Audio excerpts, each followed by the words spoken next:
Hey guys, Dave from Nerdarchy, for nerds, by nerds, hanging out with these nerds.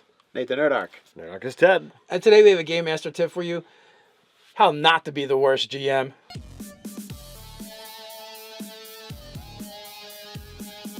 Hey guys, you may have noticed these awesome gaming shirts we're wearing from armorclass10.com.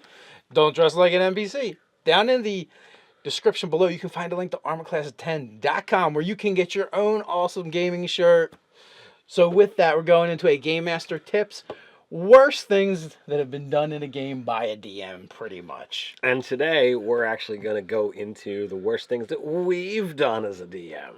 Now, so Ted likes bringing this up a lot in our videos. and you know, that early on in our gaming history that I was kind of an adversarial GM. And I feel like, too, like, I come from a generation where that was kind of like the thing. That was the norm. Yeah, like, it's like you against them within these weird, confined, like, rules that the DM's supposed to amorphously follow. Even though you could crush them at any moment. Yeah, pretty much. So I would do things like that I actually go out of my way to countermand when I game now. And the biggest way I was kind of like an adversarial GM was information that would be common to the player character, I wouldn't present to them and I wouldn't remind the players. And here's what happens, right? It's been a week since the last time you gamed. It's been a month since the last time you gamed. Whatever. You're busy. You have lives going on outside of the fantasy world. Other things come into your mind. Us as players, we are not in the game. We are not experiencing the world. We have not grown up in that world. We don't live it. There's no way for the player to know what the character actually knows. Even the stupidest character in the game with an intelligence dump stat knows more about that world and has a better feeling or assessment for it than we do, even if we're way smarter than the character we're playing. Right. Just because they're experiencing. So a primary example was one of the early character deaths for Nerdarchy Ryan. Maybe even the first. He was playing a Minotaur, and he had this run-in with a wall that he kept like bashing his head against and took a bunch of damage to himself before he realized he couldn't break through it. And then they moved on, and it'd been days since that happened. No, and we had access to some kind of healing if we would have thought about it. But we weren't in a situation where we were recording our hit points or we were aware of our hit points. Dave did that. And it got to the point. Well, in my defense, they could have recorded their hit points. But I, as the GM, I always kept track. Nowadays, I never do that. I'm like, guys, you keep track. Tell me when you're dead. But back then, I did record it, and I always knew how many they had. Well, then they went into an encounter, and their meat wall, their tank, was down a significant amount of his hit points. He never healed. They never rested. And, things are happening. Attacks are happening. And then all of a sudden, Ryan's like, I'm going to do such and such. And I'm like, no, you're dead.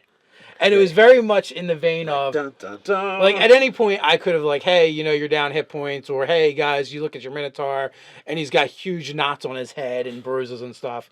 But I didn't do that. Instead, as a DM, I'm like, hey, it's not my job for them to pay attention. It's up to them. And it's a very kind of like gotcha kind of thing. Mm-hmm. That was kind of dickish back in the day. And it cost that character's life.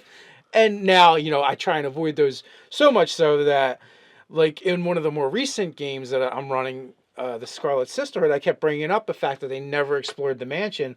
Now, they probably think that I have the mansion all planned out and I'm trying to push them into the next part of the venture, but it's not true in any way because it's not there until they go there. It's an empty blank space that says this guy's place. Yeah. But I just felt it odd when they were listing, the stuff that they could do that wasn't on the list. Mm-hmm. And loot the guy's place should be up on the list. Yeah, because they're usually very much about looting the guy's place, throughout this game. Even if the guy's not like the enemy, they're like breaking into his place or whatever. Yeah, but like a storyteller or a writer, you as a reader, you're reading this and you're like, wait a minute, this guy's mentioned this like 5 times. There's got to be something here. Right. And so if they go there might be. If they don't, there might be, but it doesn't involve them, so it doesn't matter that much. But that's definitely an instance where I've been able to grow as a GM and get better. And I really try and take into account that the characters know more than the players do. And I feel like it's part of my job as the GM to try and fill in those blanks for them and give them that information so when they're making decisions, they can make good decisions. Or at least informed decisions anyway. because they're players. They're not going to make good decisions. They're going to do the craziest, wonkiest things you could ever expect. When it comes to decisions, one of the things that this game is known for is decisions based off of dice rolling, and every once in a while, like even though I know in my in my core that it's a bad move, there's times that I'll call for a dice roll here because someone is doing something, rather than just they did what I want them to do. Narrate what happens. And it actually happened just recently in one of my games. It was I think 2 sessions back. Ryan went to investigate something, and I had him make an investigate roll when I had planned that this is what I know. At least 3 of the characters in the group, someone was going to check this thing. Rather than me even saying it was there, Ryan took the agency and said it was, and I'm like, awesome, this is great. And then before I knew it, I'm like, make a roll. Well, this was the link to the next part of the story. If he failed, then what would I have done? It's like, oh no, well, am I going to get to What that? have I done? That brings up a good point. That's like the DM natural twitch, make a roll, right? And sometimes you really don't need to make the roll. If it's ever anything you want to happen in a game, for the love of God, do not require a roll, because the dice gods will F you every time. They're like, I've been waiting for this moment all along. Natural 1, unless he's a halfling, it'll be a 2. Ted's just struggled with listening to dice rolling addiction. He just got to make the noise. So, like, from now on, right, you just got to upend it with make a die roll. It doesn't matter, but make a roll. Has nothing to do with what we're talking about now. I just want to hear the sound of the die, really. But like maybe you need a Nerdarchy dice app where you hit the button and it makes the sound of rolling dice. That would be neat. So on my end, this happened recently as well. And it's, every once in a while I make this mistake of when I have a player, I had a new player, it was a new group, and they're all kind of like into it. And this person had never played D&D before, and she's playing a halfling, and she's like, I'm going to climb on top of this Nothic and stab it in the eye. And I'm like, that sounds really ridiculous. I don't know if you could actually do that as a halfling. Like, so I'm going through all the math and physics of this when we're playing a game of fantasy and magic. So what I took away that person's, I stepped on that person's creativity and agency when I could have easily just said, yeah, that's a cool way to attack, and made it a regular attack, even though it was all descriptive, had it be described, and everything was cool. Well, you know what, too? I feel like that's a great place where, as a GM, you're not sure, where you go make a roll. Because you don't care if they fail that roll, and then you can have consequences for that fail, or if they super succeed that roll, you can have something cool happen. That, like, when you want something to absolutely happen in your game, never freaking ask for the die roll. If you're not sure, ask for a die roll and determine what happens based on the die is going to tell you if that's how feasible that is. They roll a 1. It sounded like a great idea, but you just accidentally teabagged yourself from the Nothic. Or, you totally run up its back, ninja style, flip over, stab it in its eye, and land in front of it, making like a cool pose or something. So, like, I wound up having a similar instance in one of the fan games that I ran. And this is funny because we were talking about this game before it happened, and Ted's like, yeah, I'm going to do this and this, and I go, well, what about this? He goes, I don't know, that's not going to happen. And then I'm like, well, what about this? And I made him talk out some things. So here's one of the things we didn't talk about. We didn't talk about this, so I wasn't prepared. But the idea was they were in a cursed building, but I let them approach it rather than just start out at it. And the one character's like, well, I'm going to sleep outside. And I'm like, but the adventure's inside. Like, this is what I'm thinking. I'm like, the adventure's inside. If you just stay outside, you're going to miss the whole thing, and then you're going to have lost the opportunity to do this adventure. So, like, I basically was like, well, it got cold, so you decided to sleep inside. And the player really ran with it. But, had I been a little bit more prepared and thinking on my feet, David come up with like, oh, well, you could have done this or you could have done that. to force them. No. You're padding this one a little bit. You literally said, "I'm pulling the GM card. You have to stay in the end." Oh, did I really? It was bad. It was real Oh bad. man. I cringed. It was turn away. Nerdarchy never gives this advice. Oh man. I guess I must have blanked that apparently He really. washed it away from his But memory. you know what? Here's like a tip to add to that, right? With something like that, nothing's going to happen right away. So you have time as the GM. If you just say yes, you have time to think about it a little bit and figure something out. You'd be like, okay, you fall asleep, and then you're like, given a little bit more time to. Oh, figure now you it. wake up in the end. You don't know how you got there. It's a Yeah. mystery. Or maybe the grounds are also cursed. Yeah. So I made a really really bad move there, and it's something that Dave likes to grind into me. Oh, you screwed up here. Well, there's a couple of reasons for that. One, I just like the F of 10. Now, no, I know, honestly, it doesn't matter how long you've been playing this game or doing anything for that matter. You can easily make mistakes. As the GM, you're in the hot seat. You've got 5, 4, 6 other people looking at you, maybe 50 people if you're streaming it, watching you, and you're like, oh, I got to do something. This is going to mess with things. And you just make a snap decision, and sometimes they're not going to be right, and sometimes you're going to mess up, but that's okay, because it comes back to another thing that we always say: this is just a freaking game. And while it's just a game, it's also every time you do it, you're going to learn something, and you're going to be able to take that little bit and move forward with it, so that the next time someone's like, oh well, I'm going to do this. All right, you're prepared to think a little bit faster on the fly. You're going to be able to do a little bit more to be able to handle those situations. Yeah, the goal is ultimately to find new ways to screw up and not repeat the old ways you screwed up as well. I'm learning from mistakes. I just make new ones. I don't make the old ones anymore. So another thing that can wind up coming up, and it's a really bad move to do, and that's to issue the railroad.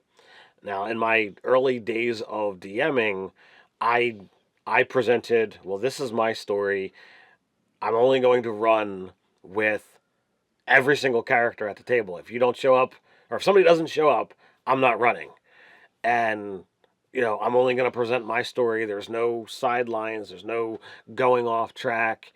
And I quickly, learned not to do this, because you get better stories. You get more involved stories if you move away from just this, I'm writing a novel.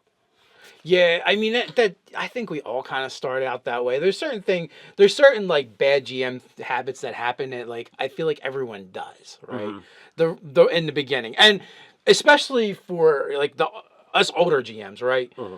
A lot of you guys, if you're just coming into the hobby or you're newer to the hobby, you have the benefit of going on YouTube or going to websites and blogs, and you can really get all this great advice.